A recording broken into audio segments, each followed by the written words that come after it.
Well, welcome to the Money Tip podcast presented by Fully Funded Life. My name is Joe Sengel, and I'm joined by my co-host, Megan Hibbard. Yes, and I'm joining you from South Carolina. Megan's joining from North Carolina, the northern version of Carolina. I hope everything's doing good in bright, sunny North Carolina today. We have very similar weather. Yes, it is a beautiful day. Beautiful day.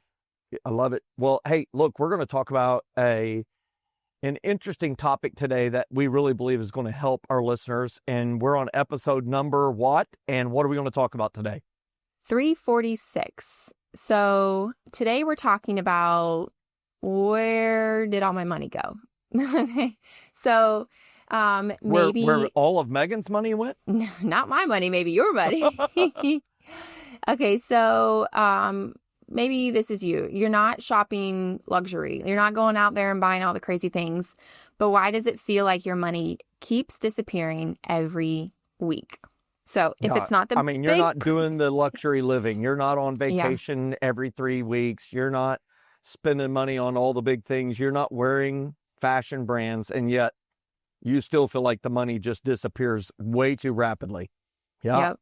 So if it's not the big purchases, it's those sneaky little ones that seem to get you that you might not be noticing. So we're going to talk about that today. Yeah, we're going to uncover and expose. We're going to uncloak and unmask the invisible expenses that we really feel like silently sabotage people's budgets, and then give you some tips on how to stop those from happening. Now, we're going to bring something back. We're going to do a bring it back. And do you remember this? Some people have been listening to the podcast for a while. We're bringing it back. Are you going to sing it, Megan? Nope. I do not want to deprive people of the joy they would get from hearing you. Money events section. Current money events. Current money events. Ding. Let's have a ding. So, current money events. Well, it's in the news everywhere right now. The big, bold, beautiful bill, as it's been described, is working its way through the Senate. The House of Representatives have passed it, which means it has went on to the Senate. And now the Senate is going to fight over it and try to figure out how to get it into a bill that's passable in the Senate. And then, should they be able to reach an agreement, it's going to move on to the final process of being approved and signed by the President of the United States. Right now, in the big, bold, beautiful bill, can we call it B cubed? Is that big, bold, beautiful? That's B cubed. Who names these things? I don't know. It's memorable. I know that. It sounds very American. Huge amounts of deficit spending. Why is there deficit spending? Well, we're giving out tax cuts on tips, tax credits, or tax deductions for people that are getting Social Security. There are some business tax cuts in there. There's about $3.2 trillion right now, according to the Congressional Budget Office, that are not covered, that will just add to the national debt. So that's pretty exciting over the next decade. However, the Congressional Budget Office does believe that the current tariff, if they are maintained, would about bridge that gap and keep it somewhat revenue neutral. So I just wanted to bring it up and say, how does that affect our podcast listeners? Well, it's going to affect you tax-wise, but it also affects you later on macro-wise as debt. And what we know is most people who earn money via tips, they're not what we call the high income earners in the nation. And so tax cuts for them is a big, big, big deal. It's a big deal. And the issue, though, is it does add to the national debt. So I would encourage everybody who's listening to write their elected official. You may have never done this, but you can go find your official. Just, type in, who is my House of Representatives member for my district? Who is my senator? Who are my state senators? And you can write them a letter right through their website and just say, hey, don't bankrupt the nation, but thanks for your work on the bill. I want my cake and I want to eat it too. That's what you should say. I want lower taxes and I don't want more debt, which means cut some spending. But look, we have people of all political backgrounds on the podcast, and I don't know what your particular angle is, podcast listener, but I do encourage you to make your voice heard. That is a right you have. And I have written my Senator Lindsey Graham and Tim Scott and Megan, they wrote me just such a wonderful letter. It seemed to be off topic even. I think they had ChatGPT write it for them. But in this current money events section, that is going to affect nearly every one of the 330 million or so Americans. I mean, rarely does a piece of legislation pass that affects everyone, but this one does. And so I want our podcast listeners to be involved in that process and make their voices heard. Anything you would add to it? No, I mean, I think that's good. I think things are so, they happen so fast that in order to stay on top of things, you really have to become an informed listener, but also knowing where you're getting your content from is super important. So yes, I think just keeping that in mind. So stay tuned to the Money Tip podcast because as this advances, it just might appear in updates in the current money events section. Darn. All right, let's help everybody with the topic today, which is those invisible, sneaky, masked, cloaked costs that rob us of our money. Yeah. So when we think about these, a simple definition could be spending you don't track. So you don't even question it. Maybe you don't even see it as spending anymore because in your mind, it's so small. Like, oh, it's just $5 or it's just this or, so let's talk about some examples. Okay. So maybe a monthly subscription you forgot about or delivery fees and tips and service charges that are happening. Treat yourself coffee runs, maybe. You can't say it that way. It's treat yourself. I do from Parks and Rec. I do love a good coffee run. Maybe an auto renewal or upgrade or a free trial gone rogue, which definitely happens. Maybe some fees from banking or overdraft or convenience fee. Just different things like that are happening that you're unaware of because either you forgot they were happening or in your mind they're so small that they don't necessarily count. Like, I don't need to add that in my budget. It doesn't count. It's just a $3 ice cream cone. Whatever it is. If you're not careful, these all stack up. And it almost, you need to have an avalanche warning because eventually it's going to cover you up. They add up over time. And, as Megan just shared these items, the monthly subscriptions that you signed up for long ago but don't use anymore. I can give an example of that. My daughter was a runner, and in high school, there's a service in South Carolina that tracks all of the track times and of all the different events that are in a track and field event. And you can find out where your child is, all the past events they've been in. Coaches use it that are recruiting, but you can use it to see, hey, how is my child stacking up versus other 10th graders if she's in 10th grade? Well, when she graduated, that was an auto renew, $48 a year. And, guess who forgot about it the first year? And I got to have a year service when my daughter was in college. There you go.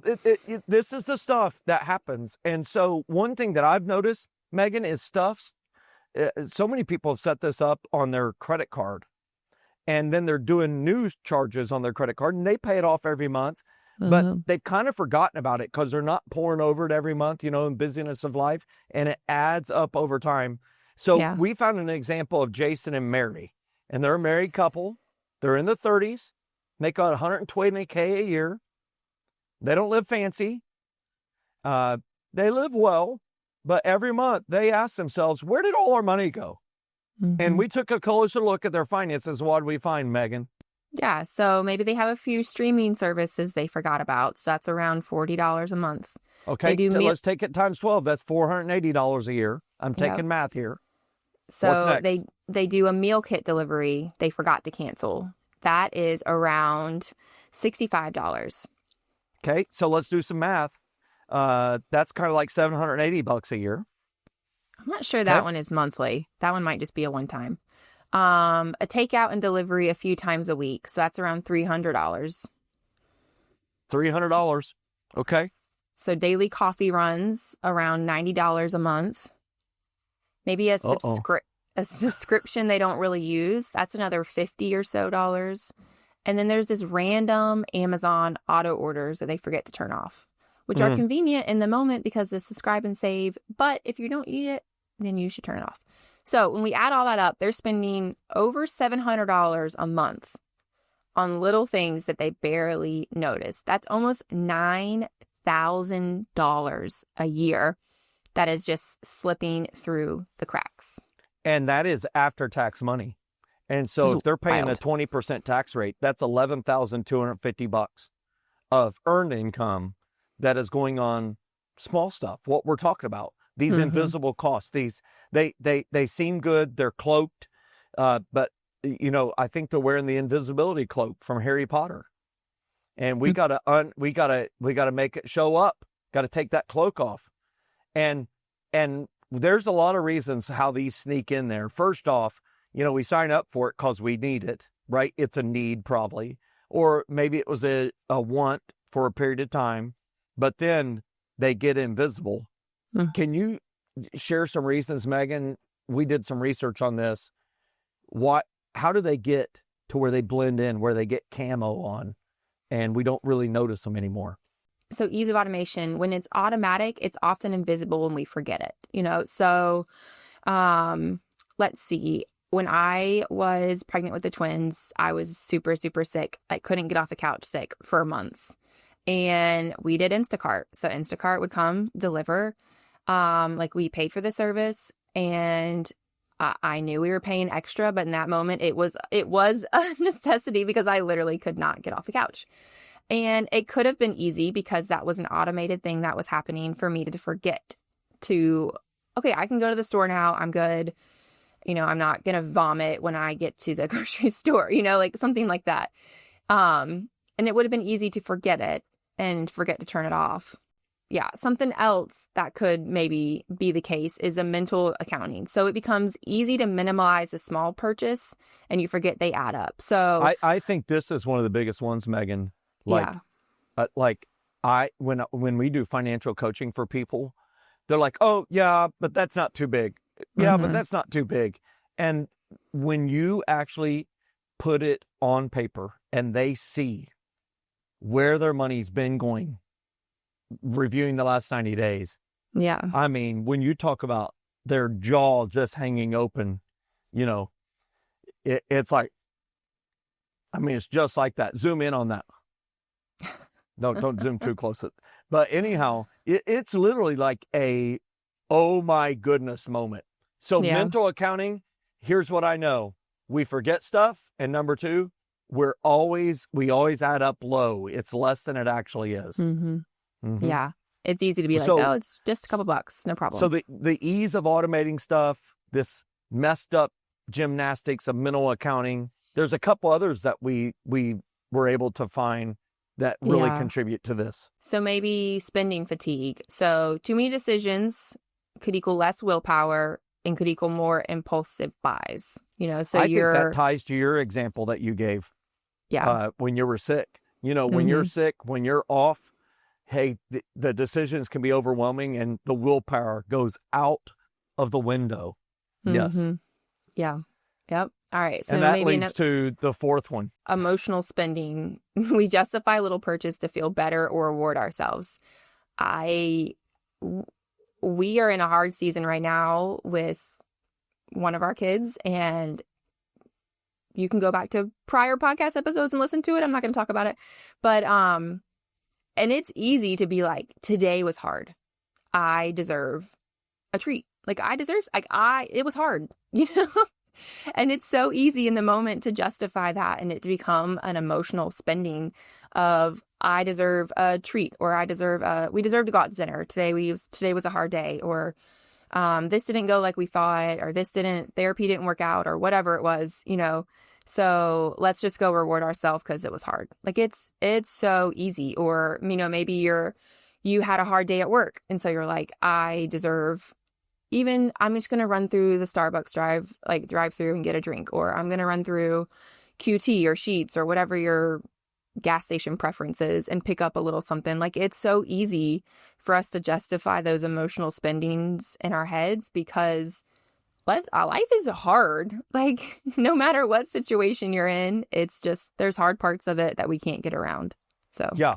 And life throws us curveballs, and yeah, we're, whatever it is in life, whatever phase and stage, one or all of these items we just shared can be reality. The ease of making it automatic, the mental gymnastics of doing the math and saying, oh, that doesn't matter, and we miss 3 or 4 items and we always under add up, and this just general exhaustion and emotional spending. So how do you spot the leaks? How do you fix them? yeah. And but first, I want to just ask our podcast audience to stop and think for about 5 seconds. Are any of these true for you? These things that we just shared, are they contributing to leaking in your finances? And I will tell you, as we list them, I know that this has encroached on our family's finances over the last several months. A couple of these, the ease of automating it is number one, and the emotional spending. And so, how do you spot your leaks? Well, one way that we spot it. So we're going to give you 2 or 3 steps on how to spot these leaks. Mm-hmm. So step 1 is to do what? Yeah. So track your spending by creating a budget. And you might say, I don't want to create a budget. Well, let's just try for 3 months and see where we're at, Well, hey, listen, I need to apologize because, Megan, I think some podcast listeners just wrecked their cars because they are so stunned that we said we should do a budget. Budget. Shocking. I know. It is amazing, Megan, how much of this comes back to just being intentional with preparing a budget. Mm-hmm. Yeah. Yep. So maybe math is not your strong suit. I'm going to be honest. It's not my favorite either, even though I work for a personal finance company. But that's why we have free downloadable resources that do all of the math for you. So you literally don't have to do it. You're just putting the numbers in, and it will calculate it for you. It's amazing. Yeah, you can go to fullyfunded.life and open your free starter account and get access to a budget template there. Mm-hmm. And so once you track your spending by creating a budget for 3 months, it's time to do an audit. When we hear the word audit, we think federal tax audit, state tax audit. We think bad. Well, what is an audit really? An audit is a check and verification about what are we doing? What is reality? What do we think it is versus what is it really? And when you audit your spending, especially those subscriptions and recurring charges, hey, check those credit card statements, check those bank statements, and get those cleared out. And then there's a third type of third step here, which is what? Yeah. So make sure to look at your just because purchases. So how often are we saying it's just $5? It's just $7. It's just $10. $12. It adds up. Well, here's what I would say, Megan. This is why a budget with cash envelopes helps a lot. Yeah. Because using cash envelopes for these impulsive categories, it may not prevent you from spending money that you planned in the cash, but it stops it when it runs out. Mm-hmm. And it really made me aware of my just because purchases.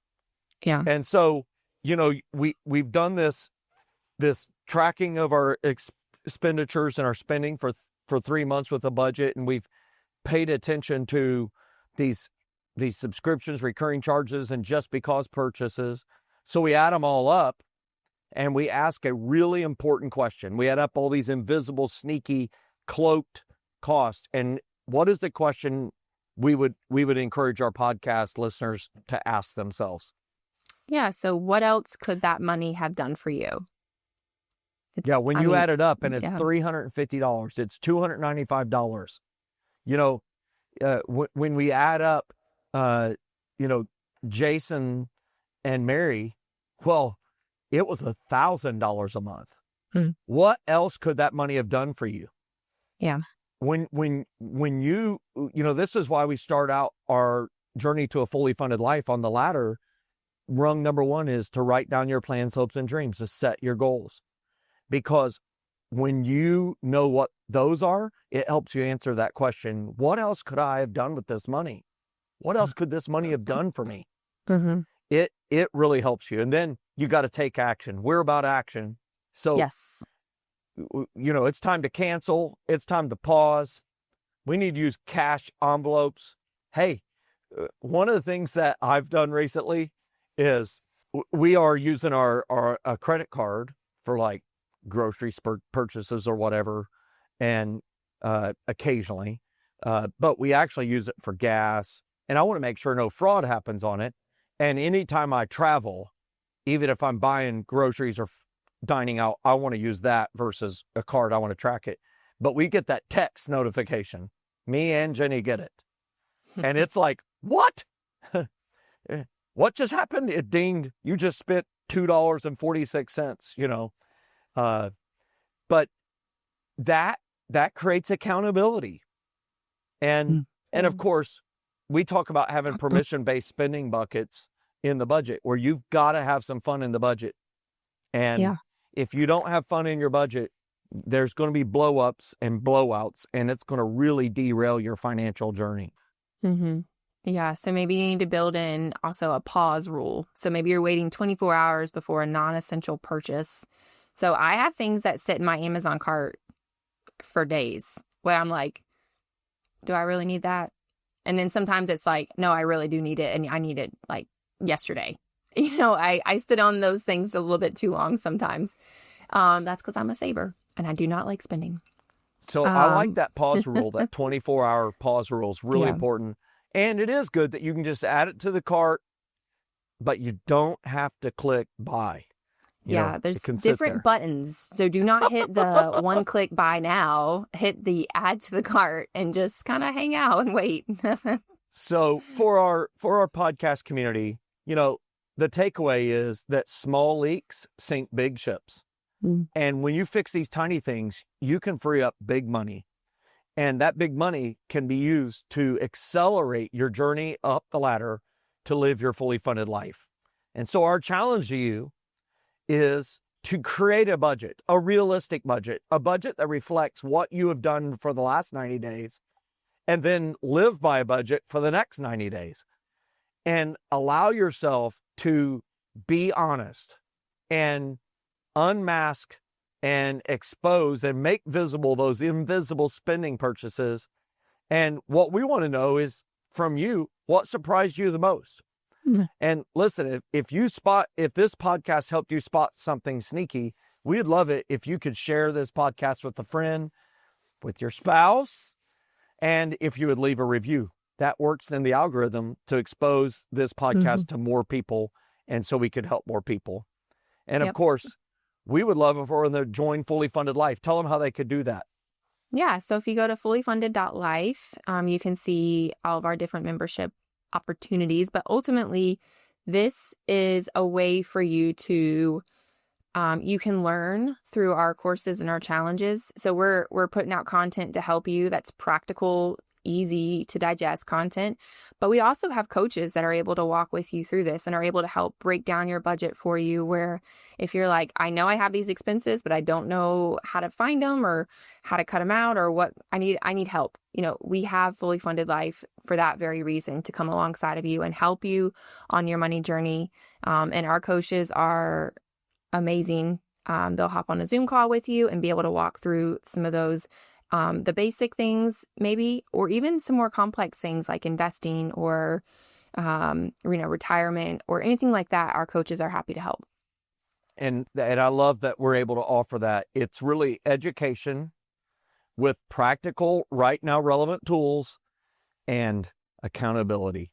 And that accountability is essential. It's essential for me. It's essential for Megan.